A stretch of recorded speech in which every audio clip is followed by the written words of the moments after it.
Hi, this is Cheryl St.Pierre of Majestic Wire Artworks. In this video, I'm going to show you how to make these earrings called charmed ones.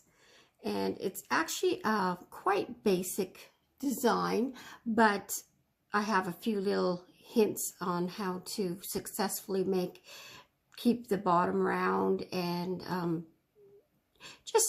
just a few things that I find help to make these. I'm not going to show you how to make the drops. I want you to do that independently. I will go through what beads I've used here, but I really encourage you to put on whatever you desire, be it homemade things or store-bought charms. That's why it's called the charmed ones, because I recommend putting about 3 items on each earring. And what I have here is a leaf made.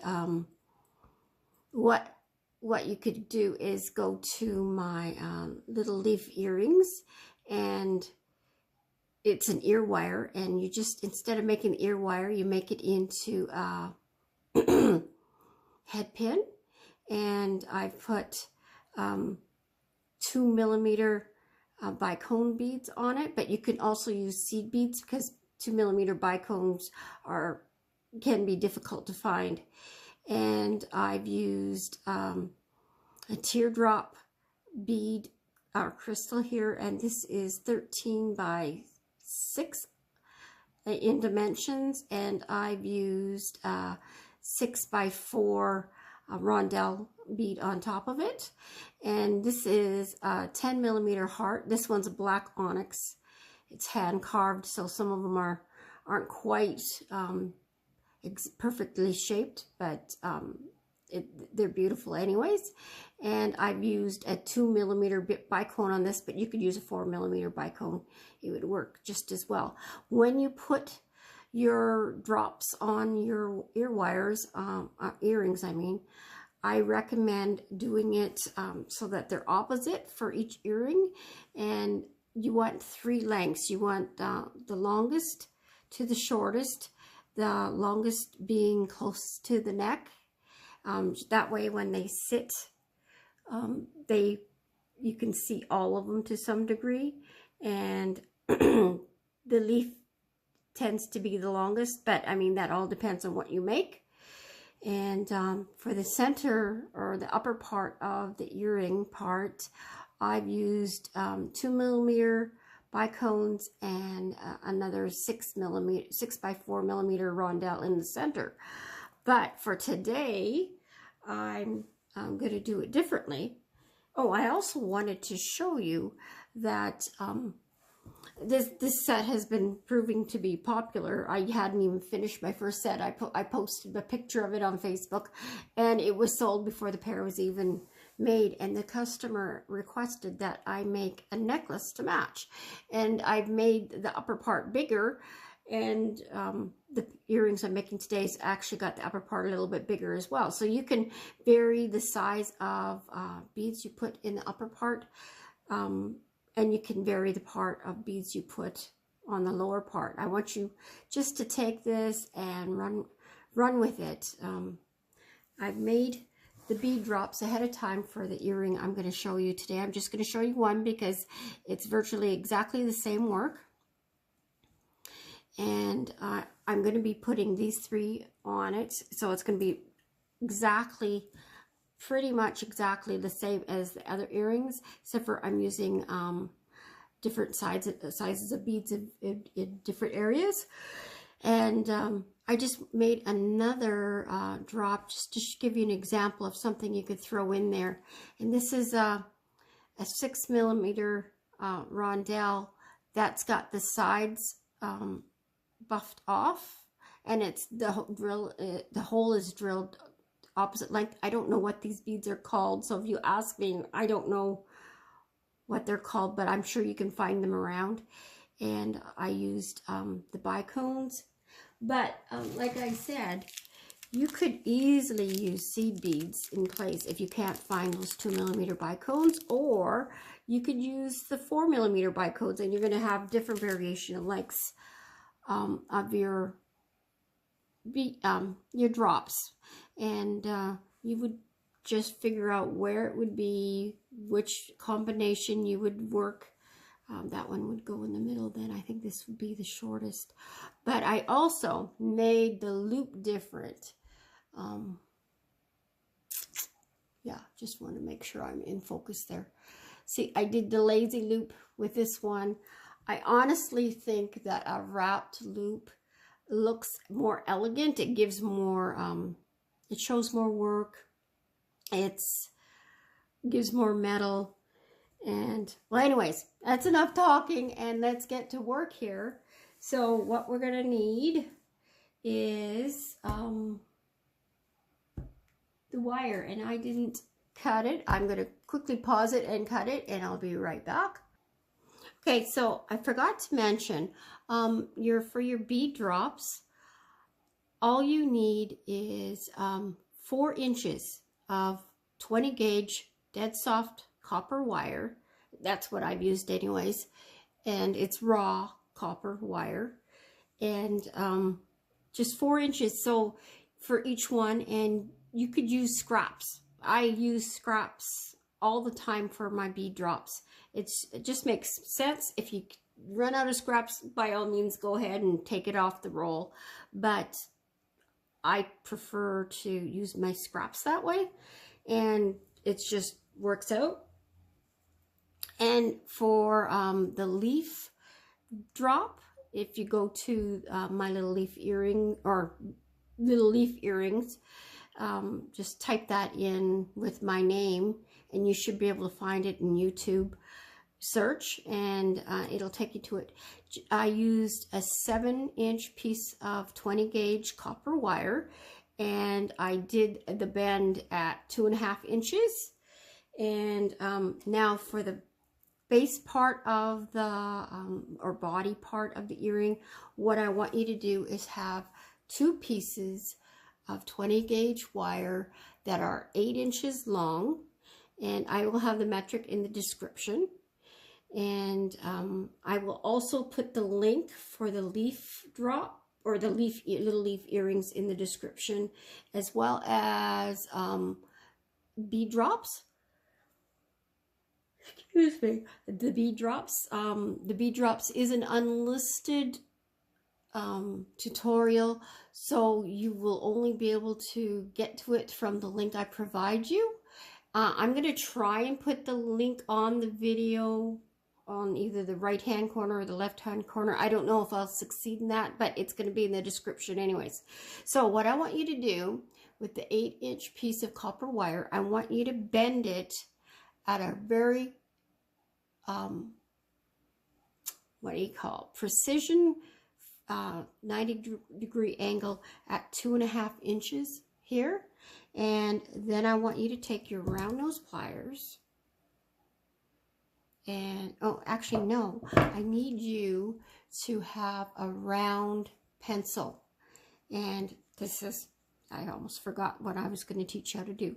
We're going to make the bottom loop first, we're going to make, here, I'll show you this loop right here. Okay, and that's got to be done first. So at this point, you need your bead drops made ahead of time. And we're going to wrap, whoops, I'm going to get in the center of the screen there. Wrap this around the pencil. And so that it's 90 degrees here. And then to make it precision and round, I want you to take your chain nose pliers and I want you to grab that 90-degree angle and push it flat against the pencil. And this is going to help make your circle as round as possible. If you don't do that, it's going to look sloppy on top. And then at the same time, you're going to push the other wire flat against the pencil too. And see, now it's nice and round. And it's going to have a bit of space here, and that's okay. And we need to also straighten this out. So and we want that to be very precise, or else it'll look messy. The next thing I want you to do is I want you to take your pliers and pinch it a little bit, not too what if you flatten the circle a little bit, it won't matter. It'll add character. And what this is going to do is it's going to lock the shape in, make it stronger, so that it doesn't deform when it's being worn. Okay, the next thing you're going to do is you've decided with your bead drops what order you're putting them on. Where did it go? Okay, so you're going to pick out your bead drops in the order you want them. If you want to, you could have both earrings done to this point so that you can make sure that you do the opposites, but it's pretty straightforward as to what order you want, what order you're going to do, because you just do opposite of the other one. So I want you to take your bead drop and look at which one part of it is the front and which is the back.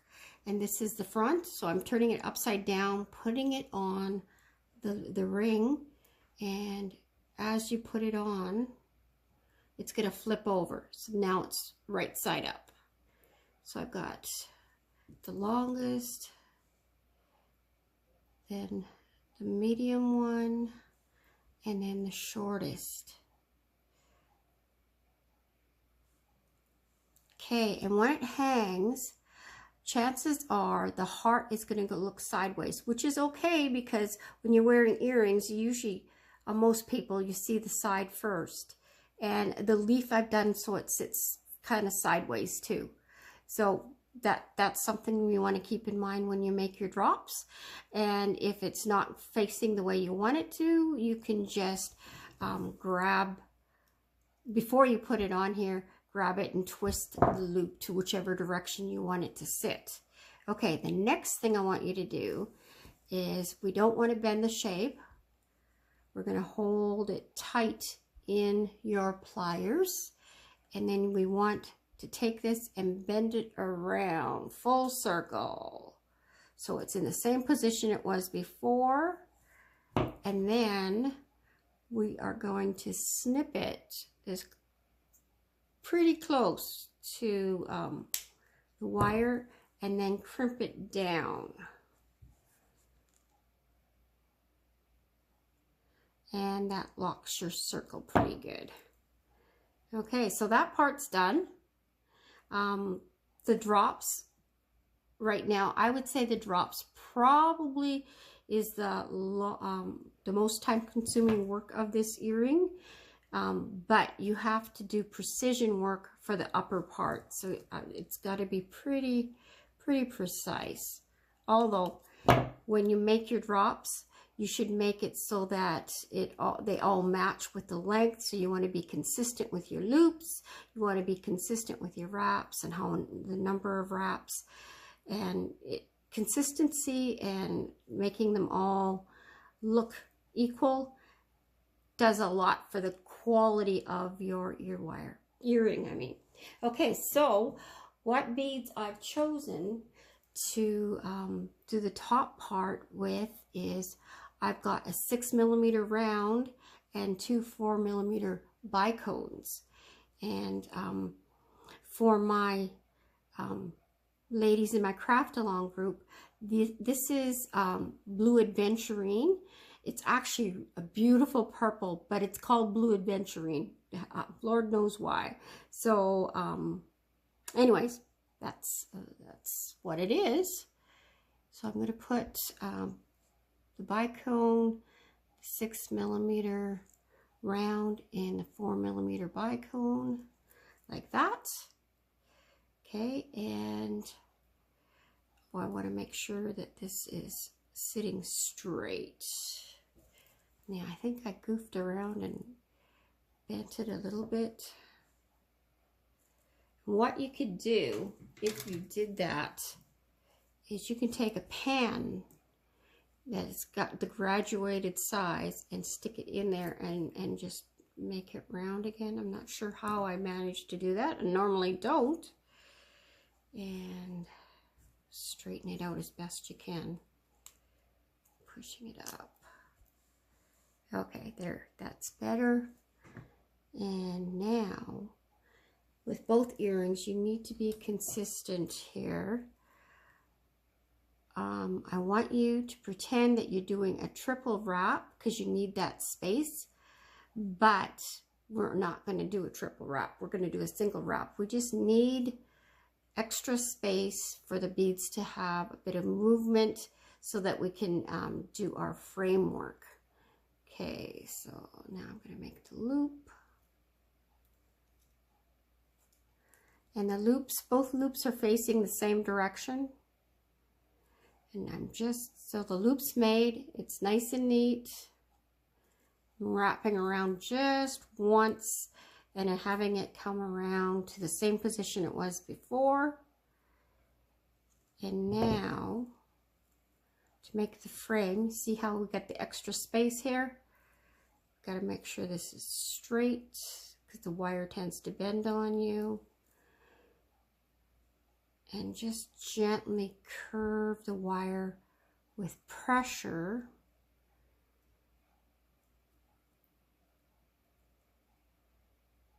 And then wrap around, hold it in place like this so it doesn't bend. Wrap it around once. And see, this kind of bent too, we will fix it up afterwards. That's pretty normal for that to do, for it to do that. Okay. And when you're doing your two earrings, see the size, the space in between here, you got to be consistent with your earrings. Because one could go smaller than the other, and then it wouldn't be a match set. So you got to try and make them consistent. That's just a precautionary mention for you. And then crimp it in.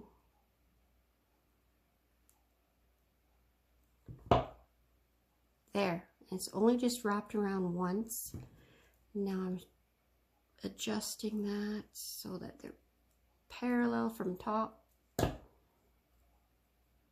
And there, that earring is done. That didn't take that long. I was mainly showing you how to make this part. It's ready to put your ear wire on.